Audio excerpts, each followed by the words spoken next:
In a post-episode interview with The Hollywood Reporter, Don Olivieri shed some light on Sarah's demise, offering a cryptic but telling remark about her character's journey. Reflecting on Sarah's death, Olivieri commented, "I always sort of know one of my character's deaths is coming.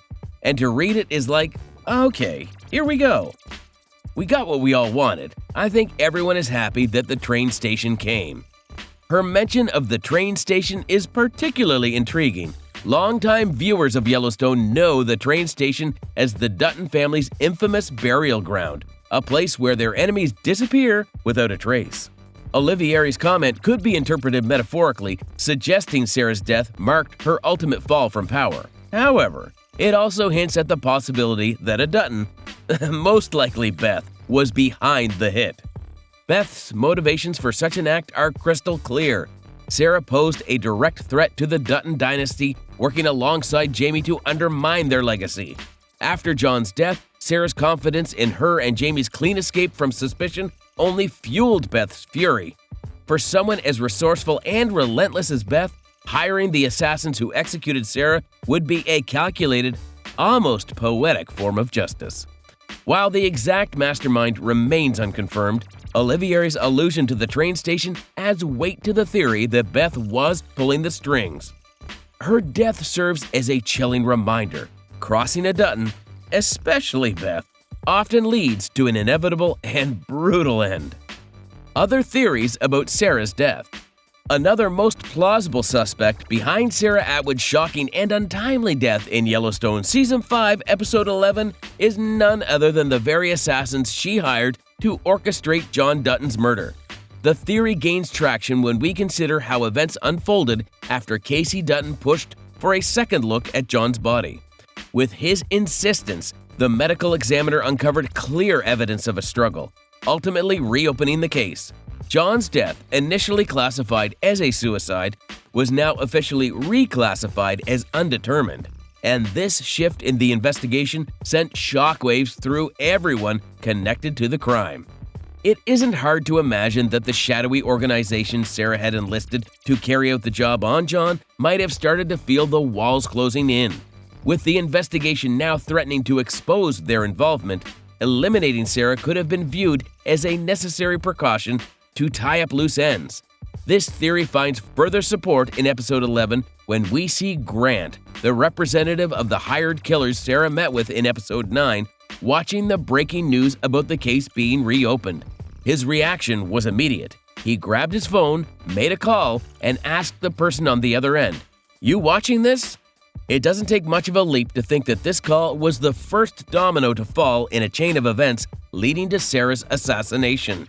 But while this theory seems plausible, there's one glaring issue that makes it difficult to accept: the manner in which Sarah was killed. Her murder, carried out in broad daylight at a stoplight by two strangers in a car, felt recklessly sloppy, especially compared to the methodical precision of John Dutton's staged suicide. Everything about John's death had been planned down to the finest detail, from the needle to the foot to the forced pulling of the trigger. In contrast, Sarah's murder seemed rushed, almost chaotic, as if it were a spur-of-the-moment decision. This glaring inconsistency raises an important question: were the same people really responsible for both murders? If Grant did give the order to have Sarah killed, it would reflect a weird lack of finesse from an organization that had previously displayed such perfect attention to detail. It could suggest desperation rather than strategy, a panicked attempt to mitigate fallout as the investigation begins. Still, the rushed and haphazard nature of Sarah's assassination opens the door to alternative possibilities. What if someone else seized the opportunity to eliminate her for their own reasons? The chaos surrounding the investigation could have provided the perfect cover for another player to strike, leaving everyone to assume it was the assassins cleaning up their mess. What makes this theory all the more intriguing is how the fallout from Sarah's murder impacts the larger web of schemes and betrayals that define Yellowstone. If it was indeed the assassins she hired, it speaks to the fragility of alliances and the brutal, cutthroat nature of this world, where even the people you hire to do your dirty work can turn on you. But if someone else was behind it, Sarah's murder could signal the emergence of a new, yet-to-be-revealed threat. Either way, the fallout leaves a trail of unanswered questions. And at the same time, fans are buzzing about some even more interesting theories about Sarah's death. Some Yellowstone viewers are convinced that Sarah didn't die at the hands of a Dutton, but rather her employer. This is where the drama begins to unfold yet again. Did market equities want Sarah dead? Another possible suspect in Sarah Atwood's shocking death in Yellowstone Season 5 Part 2 is the very company she worked for, Market Equities.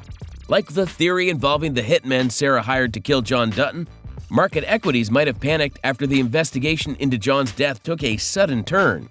When the medical examiner changed the ruling from suicide to undetermined, it could have put the company's leaders on edge, prompting them to make a drastic move to protect themselves. And what's more drastic than getting rid of Sarah altogether to erase any connection between her actions and the corporation? For Market Equities, protecting the company is always priority number one. If the truth came out that one of their own was involved in the murder of Montana's governor, it would destroy them.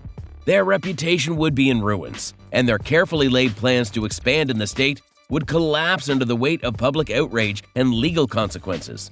Eliminating Sarah might have seemed like the quickest way to cut their losses and avoid being dragged into the scandal she helped create.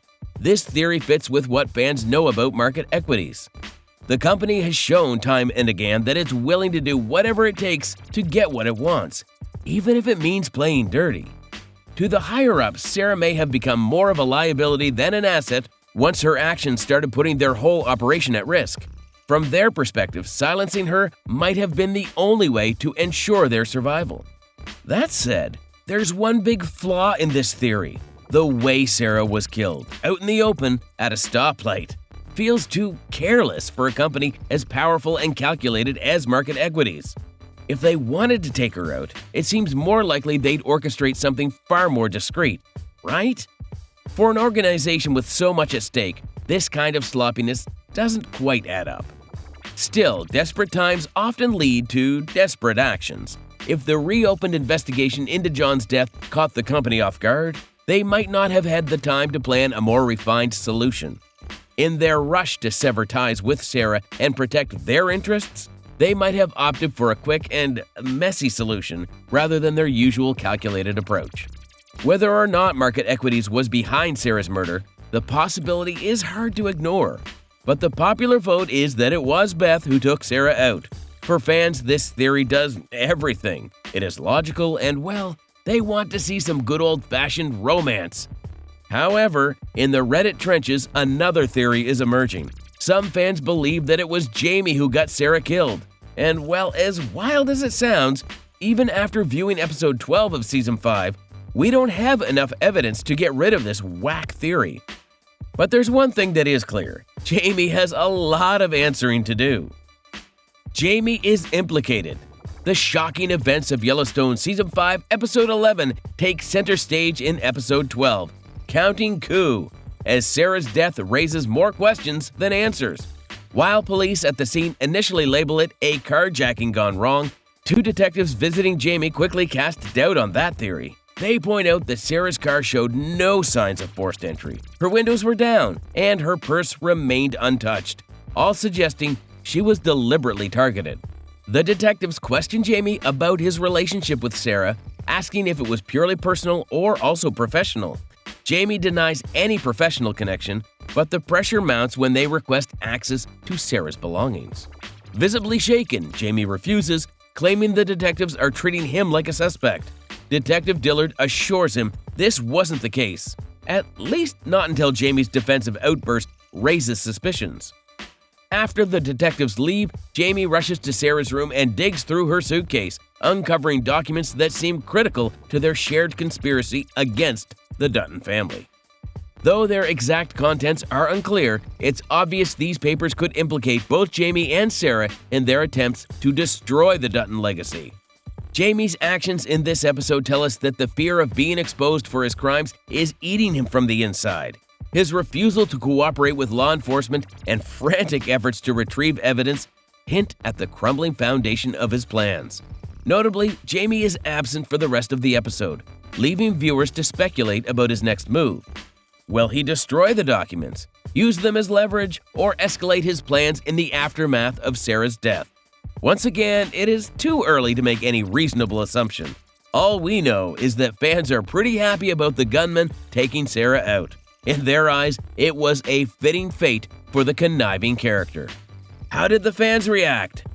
Fans flooded social media with their reactions to Sarah Atwood's shocking death in Yellowstone Season 5, and the responses were as dramatic as the episode itself. For many, the sudden turn of events caught them completely off guard, and while some were already anticipating it. One fan perfectly captured the suspense with a gif of Jon Stewart munching on popcorn, writing, "Watching the end of Yellowstone." Another posted a stunned cat gif, exclaiming, "Whoa, I did not see that coming." The unexpected intensity of the episode seemed to bring back viewers who were disappointed with the entire Kevin Costner drama. One person commented, "Damn, Yellowstone really picked up tonight," a nod to frustrations over the slower pace of earlier episodes. Another added, "I gotta give Yellowstone some credit. This season is getting good." Given the circumstances and the messiness of it all, they have done as good of a job as they can in the aftermath. Meanwhile, another fan kept it simple, declaring, "Yellowstone is amazing!" Others were blown away by the episode's chaotic ending, with one writing, "That was an incredible episode of Yellowstone. Wow, what an insane ending!" Sarah Atwood's death also earned some cheers from fans who weren't sad to see the manipulative character go. One viewer bluntly stated, "Sarah Atwood got what she deserved," while another added, "I couldn't stand her anyway." Echoing the disbelief, one fan posted, "My jaw is on the floor." For some, Sarah's demise wasn't entirely surprising, but still managed to deliver a shock. One fan remarked, "Car didn't explode, but it was closest to it," referencing speculation that her death might involve a dramatic car bomb. Another admitted, "Oh, fuck, I was not expecting that." Viewers thrilled by the character's exit shared their unfiltered excitement. One person wrote, "Yes! Bye, Sarah!" While another didn't hold back, tweeting, "OMG, yes! Bye-bye!" Someone else added, "Yes, finally!" The dramatic end to the episode left others reeling, with one fan calling it a satisfying ending, and another saying, "Oh my gosh, what an ending!" Others summed it up with sentiments like, "Didn't see that coming," and "Whoa, I didn't see that coming." And as you can expect, some fans are simply just disappointed in the storytelling.